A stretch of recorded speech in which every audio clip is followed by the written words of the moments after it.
As Sefer Yehoshua up to chapter 7. So they fought the war against Yericho. They blew the shofarot. The wall of Yericho fell into the ground. They go and attack Yericho. Everything's great. They won the war. But then Yehoshua sends people to the city of Ai. He sent spies. And then he sent some warriors. And he felt, the spies told him there wasn't so many people there. You don't have to send such a big army. So he sent a few thousand people. And they heard that 36 people died in that battle of the city of Ai. And everybody was shocked. Well, no Jew is supposed to die in any war. Hashem's supposed to fight the war for us. We're supposed to win everything. How could it be 36 people died? There's a midrash says that actually it wasn't 36 people. It was actually only one person. And that person was equal to 36 people. Who was this one person? Yair ben Menashe. Yair ben Menashe, he was equal to 36 members of the Sanhedrin. So it's considered like 36 people died. But why did they die? Everybody was so confused why they died. And they found out why did the Jews die? Because they didn't follow the halacha. What was the halacha? Yehoshua said, when we conquer Yericho, no one's allowed to take from the money, from the the plunder, the spoils of the war. No one's allowed to take. So he assumed that nobody touched. It ends up being there was someone who took. The angel came and told Yehoshua, somebody took. That's why they transgressed halacha. When you do averot, the Shekhinah is not with you. And also, Yehoshua didn't go to the battle of Ai. He should have went and he didn't go. He sent somebody else instead of him. He sent Yair ben Menashe. So because he didn't go, and plus because someone stole from the spoils of the war, so that's why they lost and they got those Jews who died. So the question is now, how are we going to find out who did it? So now Yehoshua asks Hashem. He asked Hashem, tell us, who did it? You know what the Midrash says? The Gemara says that he told Yehoshua, well, you think I'm going to say Lashon Hara? I'm going to tell you who stole from the spoils? Who do you think I am? No, you go find out. You go do a lottery and you find out yourself. You see? Look at Hashem. Even if there was a big bralagan, there was someone who did a sin, someone did something bad, that's why because Jews died. Still, Hashem never ratted anybody out. Hashem didn't say, I'm going to speak Lashon Hara. You have another way to find out? Find out. Why should I be the person who said Bad Gui?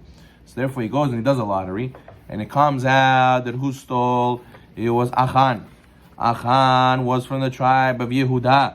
And therefore they checked first from the stones on the breastplate which tribe it was from. And then they took pieces of paper and they picked from all the heads of the families of Yehuda. And from Achan's family, Achan picked the paper and it says he's the one who stole. So it ended up being that they tell Achan, admit, say that you did something wrong. And he admitted in the end, and they killed him. They stoned him. He was supposed to be burned, but even before he got to be burned, to be killed, they already stoned him. Why? Because they were so upset at what he did, and that's why they lost the battle of Ai. But really, all the Jewish people deserve to go through this. Why? Because you cannot have one person on a boat digging a hole and not cause everybody else to sink. They should have said something. From the fact that he felt it was okay to go against Yehoshua's word, that means that everybody in that time were not on top of each other and didn't give the respect to Yehoshua.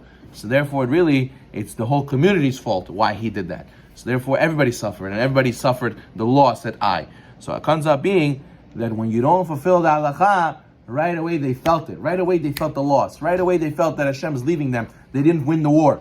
When they battled the city of Yericho, they came with shofars, everybody did what Hashem said, and miracles happened. But the second you start falling in sins and not following halacha all the way, in business, imagine, he goes and he says, nobody's going to know, I'll take over here, nobody, who sees? Nobody sees. That's how Achan felt. And then he sees, oh my goodness, we lost the war, people are dying because of me. Yeah, don't think that just because you did a sin and it's only involving yourself. You bring yourself down, you bring everybody down with you. All of a sudden, you see in the war, these young soldiers dying. You see these people dying, innocent people dying. They were trying to do the right thing. All of a sudden, you see in your community, this happened, that happened.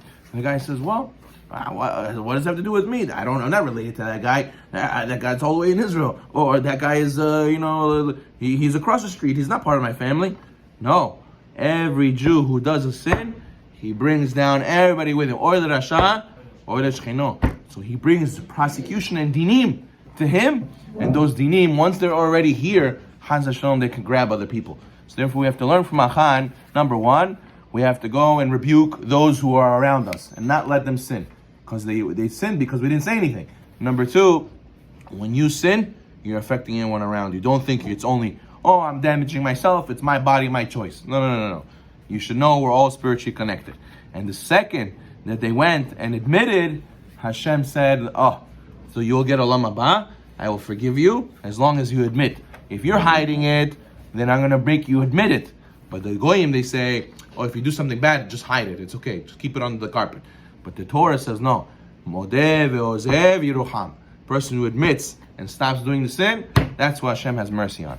So therefore we have to learn from Hashem also not to speak Lashon Hara. No matter how strong and how big the situation, Hashem did not agree to say to Yehoshua who did it. He says, go do a lottery and find out who stole. I'm not going to tell you what it is. Now, interesting, it says also, the sages tell us that Yehoshua made Aleinu Nishabeach, but Achan, he said Al Ken Nekavelach. He's the one who composed Al Ken Nekavelach when he accepted upon himself to do teshuvah. So that's why it's a very important and powerful prayer. It's interesting that we know that there's many Jews who did teshuvah right before their death, and Hashem accepted it. For example, there was Yosef Meshisha. What was Yosef Meshisha?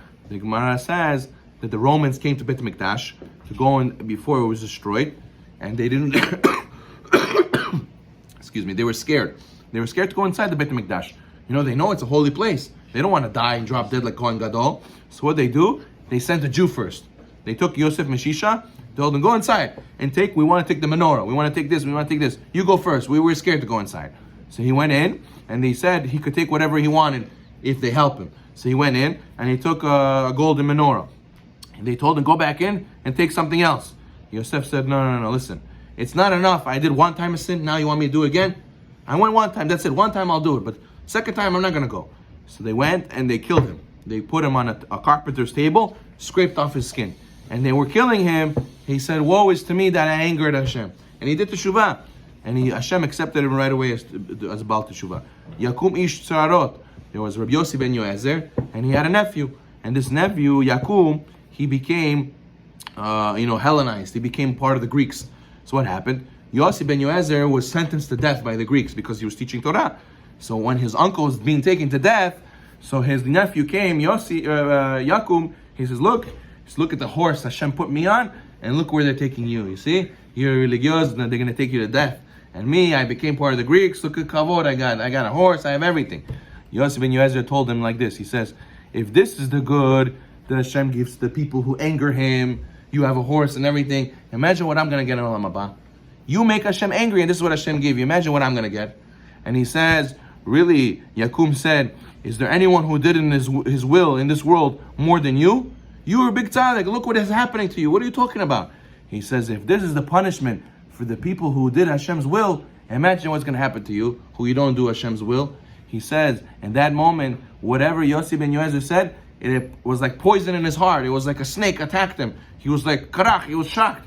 In that moment, he did teshuvah, and he went and he brought upon himself 4 mitut beidin. He let himself get the 4 mitut beidin and die that way. And then Yosef ben Yoezer said he saw a nevuah, he saw a vision of his nephew's coffin floating in the air and saying that he went to Gan Eden. So you see how many Jews, even if they did many, many mistakes, Hashem still accepts the teshuvah because that's the power of teshuvah even right before they die. Baruch Na'olam.